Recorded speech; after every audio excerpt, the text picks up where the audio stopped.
Mas tem uma coisa muito incomum que você comentou da gente ter a vontade de aprender e ter gente querendo ensinar.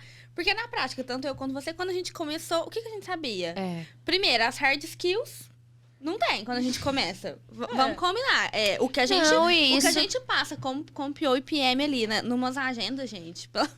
Aquilo ali é só vivendo pra você. Ah, mas a minha agenda de arquiteta, filha, minha agenda de arquiteta, minha vida de arquiteta era muito pior do que a minha vida de produtora.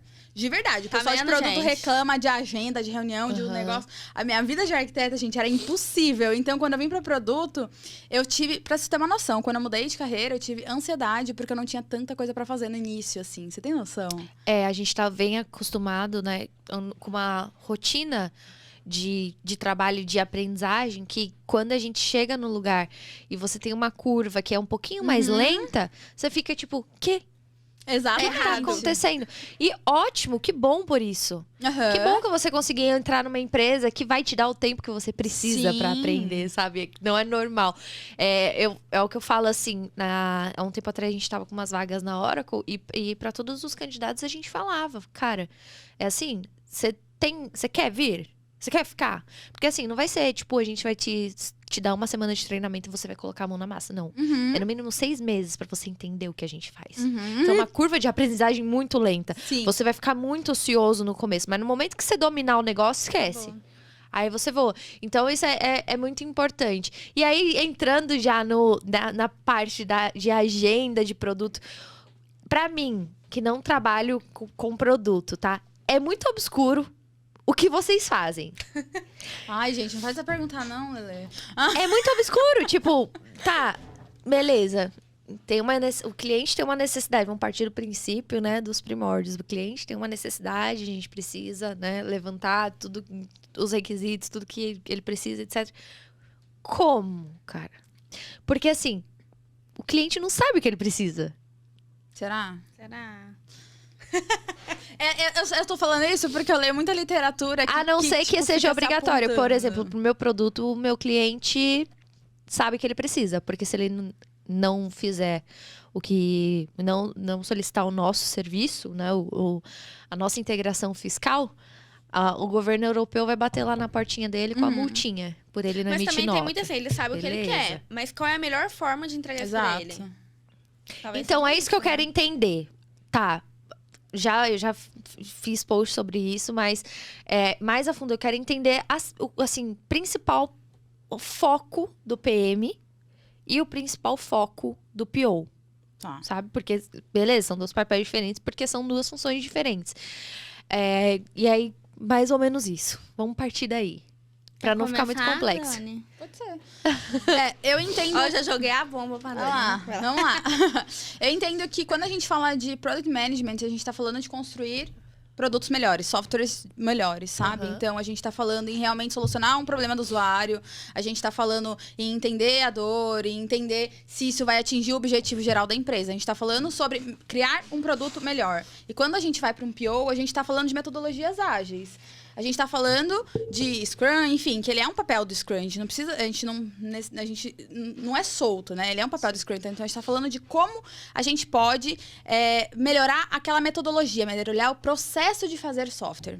Entendeu? Então, por isso que ela falou, 15 dias vai resolver o meu problema, né? Que a gente sabe que uma sprint pode ter aí 15 dias, enfim, varia. Mas quando a gente fala de produto, de gestão de produto, a gente tá falando de criar um produto melhor que solucione a dor do usuário. Por isso que é muito difícil a gente falar de produto quando a gente não tem usuário, porque a gente precisa do usuário. Sim. Pra gente conseguir entregar valor. Como? Eu acho que essa questão do PM e do PO tá um ponto assim que... quando a gente tava lá saindo da faculdade, que surgiu o Scrum e tal, o PO era muito aquele cara que, é exatamente o que você comentou, alguém pega a demanda, a pessoa quebra aquilo em entregáveis, o menor que ela conseguir, conversa com o time, põe aquilo pro backlog. E aí ela vai fazer aquela gestãozinha ali do backlog a nível de entregáveis pro time. Então, o maior contato dela é com o time ou com um nível maior. E até hoje eu tava lendo um report de 2022, ainda tem muita vaga de PO, tá? 30% das empresas ainda contratam POs, Sim. mas PM já tá começando a sobressair. Então, tá tendo mais PM do que PO. Até porque o PM, né, vamos colocar assim sei lá, uma função de uma parte de um produto. Você vai precisar talvez precise de vários PMs, mas dependendo do tamanho do time ali de desenvolvimento que você tem, você não precisa de vários POs. O que eu acho é assim, ó, o papel do PO, ele precisa ser feito. Sim. O que acontece tem empresas que ela vai colocar o PO pra fazer e o PM vai cuidar de outra coisa, e tem empresas que vai falar assim, não, você é o Product Manager, e você vai fazer tudo. Então, quem trabalha como Product Manager, escreve história, Sim. faz planning. Então, tipo assim, não é segregado na empresa que tem os dois papéis. Sim, mas aí você acha que é legal você colocar o PM pra fazer tudo? Eu acho, porque assim, foi uma coisa não existe sem a outra. Foi uma né? transição Não, sim, mas aí natural. no sentido do nível de trabalho que você tá entregando pra uma pessoa só. Mas eu vou te dar um exemplo. Quando eu comecei, a estrutura do Magazine era um momento ainda que o negócio definia muito, que a gente estava começando, saindo de projeto para produto e tudo mais. Então, o papel do PO, ele era de fato conseguir quebrar aquilo pro time. Sim. Então, não tinha a parte estratégica que a gente fala do PM, porque quem definia a estratégia? O negócio direcionava com metas, etc. Quando você começa a trabalhar com produto, você começa a entrar mais em como você vai alavancar o negócio, como você vai ajudar o negócio, muito mais do que só descer pro tático. Sim. Então, assim, isso foi acontecendo de uma forma natural. Quando eu vi, eu já estava como PM. Então, a gente não fez mudança de cargo, por exemplo. Isso aconteceu recentemente. Mas os POs, naturalmente, começaram a fazer discover, a ser cobrados por indicadores, a acompanhar métricas. Porque, por exemplo, dentro do Scrum, o PO não tem uma cobrança de falar assim, se o produto está dando resultado ou não, se o produto está convertendo ou não, se a sua base está fiel ou não. O papel dele é o quê? Fazer, descer aquilo pro time e entregar de forma refinada. Então, eu acho que naturalmente o PM consegue assumir essas coisas, porque aí o seu time vai amadurecendo com você. Sim. Então, por exemplo, eu já não escrevia mais história com o time.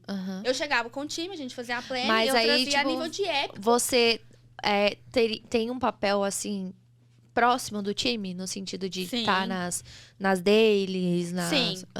Só que, por exemplo, naturalmente você começa a fazer o discover, chama o time técnico para desenhar com você. Aí o fluxograma, o fluxo sistêmico, o cara tá desenhando com você junto com o discover. Quando vai chegar na hora de fazer a planning, eles já sabem quais são as histórias, eles já sabem quais são os épicos, eles já sabem o que precisa fazer. Então, é puxado se você não começar a dar autonomia e começar a envolver o time. Sim. Então, eu acho que, naturalmente, vai ter mais PMs do que POs. O que as pessoas não podem confundir é de achar que porque eu vou ser só PM, eu não vou fazer a parte tática. Eu não tenho que estar no dia a dia do time, eu não tenho que escutar o time, eu não tenho que priorizar débito técnico, eu não tenho que entender por que o time tá fazendo um refactor. Tem que estar ali no dia a dia.